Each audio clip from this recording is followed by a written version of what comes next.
Bismillahirrahmanirrahim.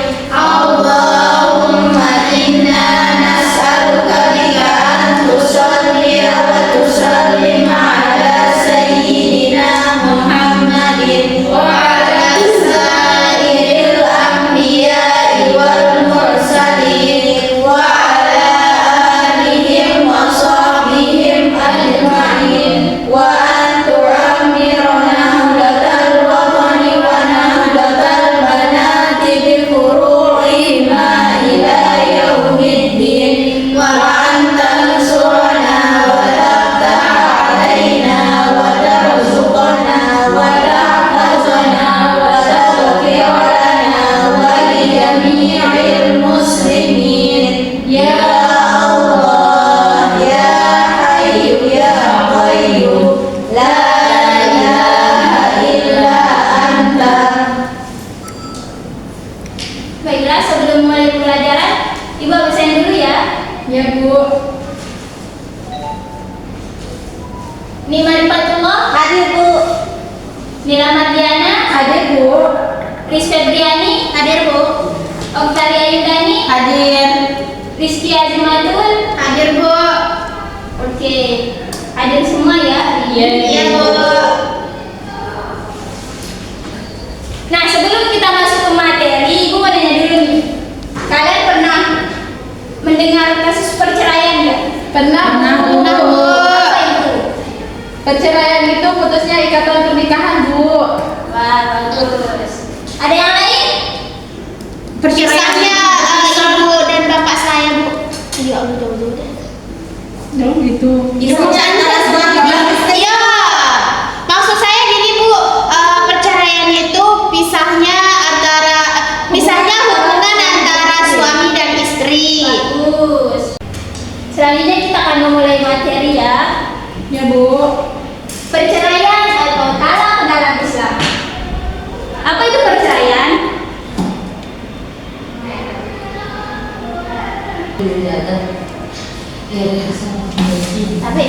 Apa itu talak dalam Islam? Perceraian atau talak perceraian dalam bahasa fikih dikenal dengan istilah talak, diambil dari kata itlaq. Secara bahasa artinya melepaskan atau meninggalkan. Sedangkan secara istilah talak adalah melepaskan ikatan perkawinan dengan menggunakan kata-kata. Sedangkan pengertian perceraian dalam kompilasi hukum Islam atau KHI pasal 117 menyebutkan bahwa perceraian adalah ikrar suami di hadapan sidang pengadilan agama yang menjadi salah satu penyebab putusnya perkawinan.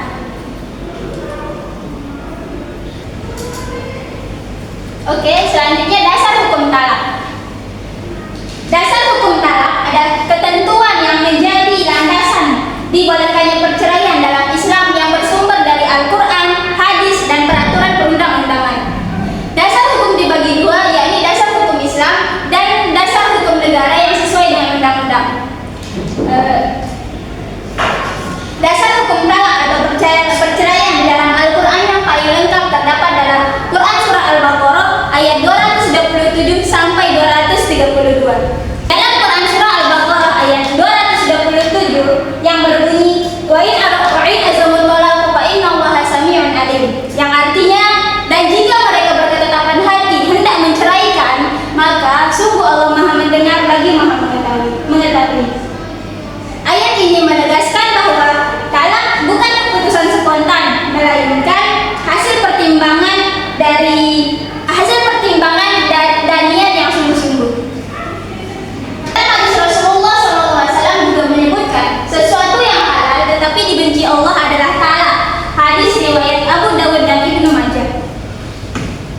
Maksudnya di sini meskipun talak diperbolehkan dalam Islam, ia bukanlah perbuatan yang dianjurkan dan tidak dicintai oleh Allah apabila dilakukan tanpa alasan yang kuat.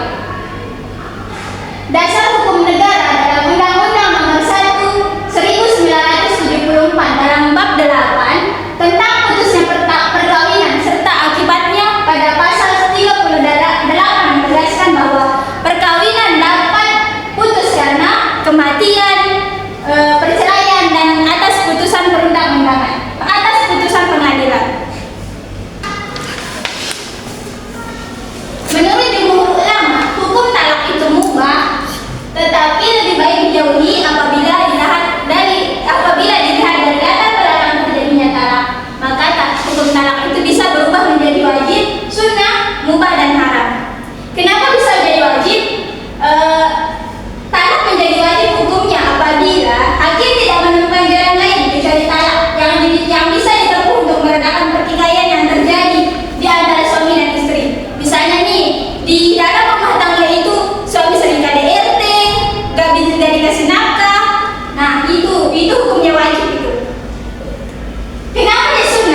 Bu, karena kapan hukum talak itu diwajibkan. Misalnya ketika istri tidak menaati agama, sudah diberitahu oleh suaminya beberapa kali, tetap saja seperti itu. Jadi hukum talak itu di sana itu wajib dilakukan oleh suami.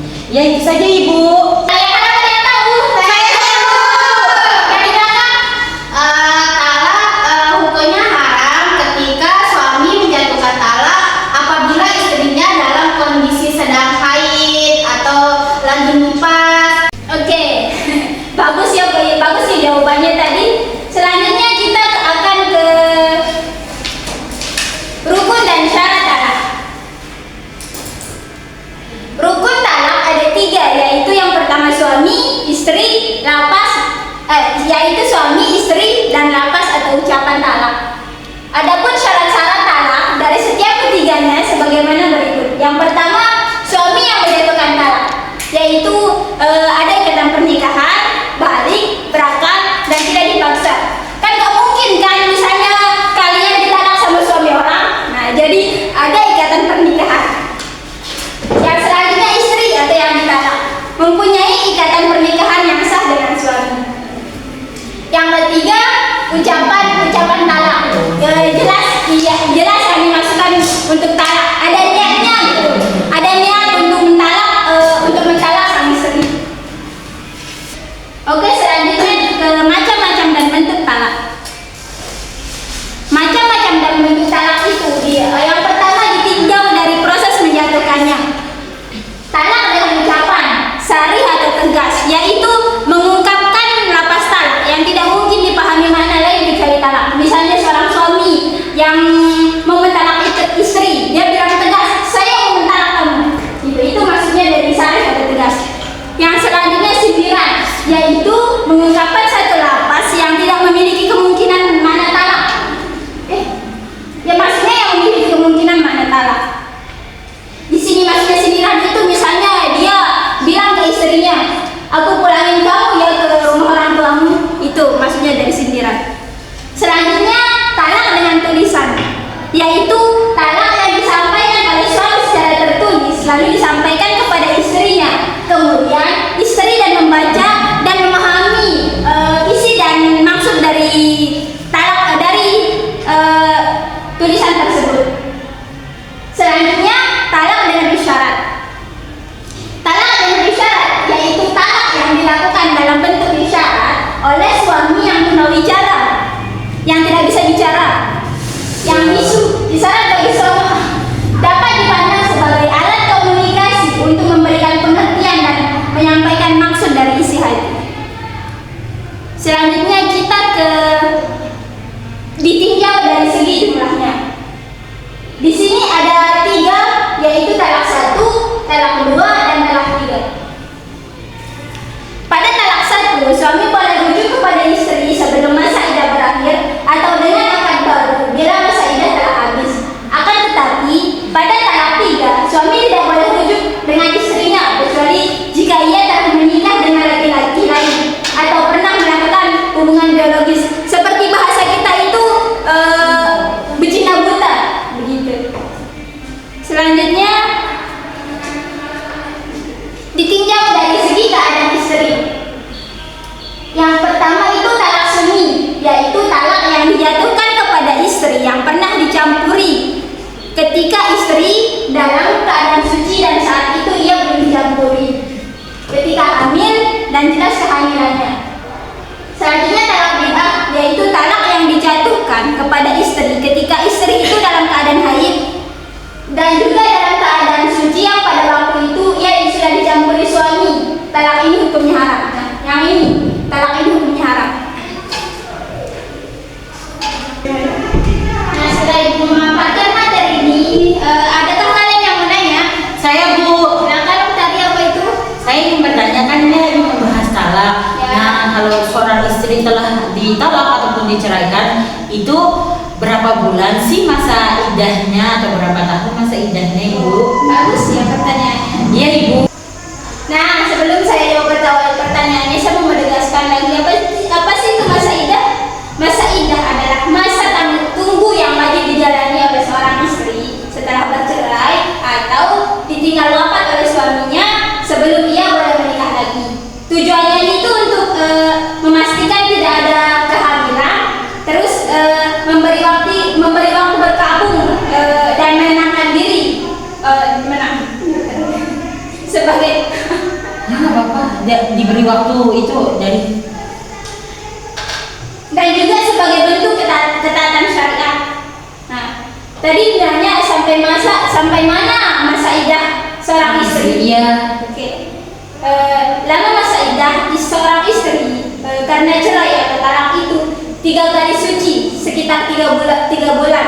Misalnya haidnya bulan ini, di bulan Januari, haidnya lagi bulan Februari, haidnya lagi bulan Maret. Nah, bulan Juninya itu udah habis masa iddahnya. Oh iya Ibu.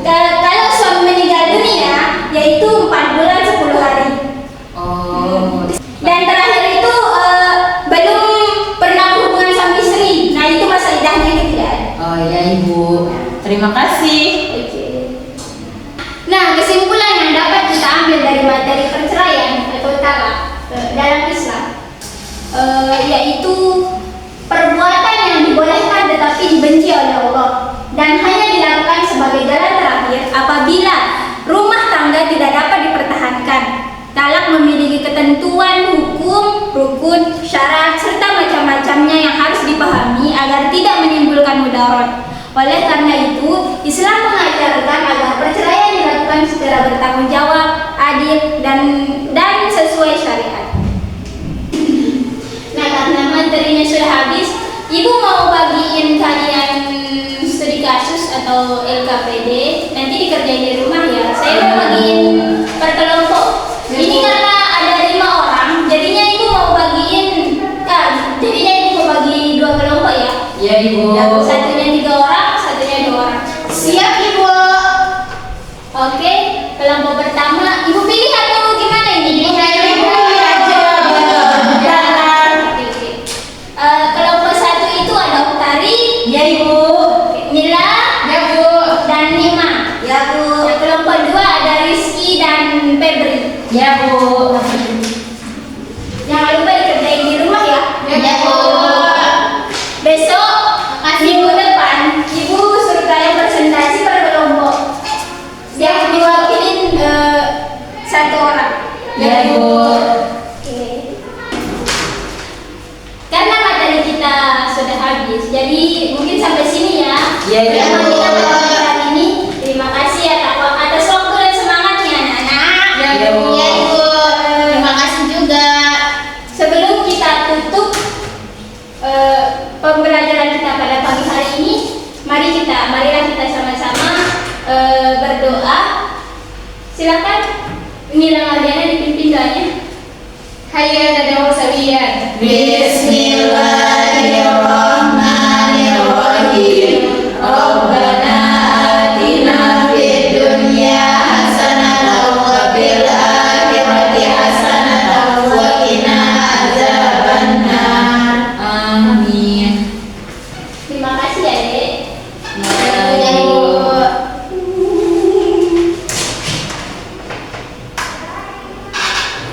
Sekian dari saya. Wassalamualaikum warahmatullahi wabarakatuh. Waalaikumsalam warahmatullahi wabarakatuh. Assalamualaikum warahmatullahi wabarakatuh.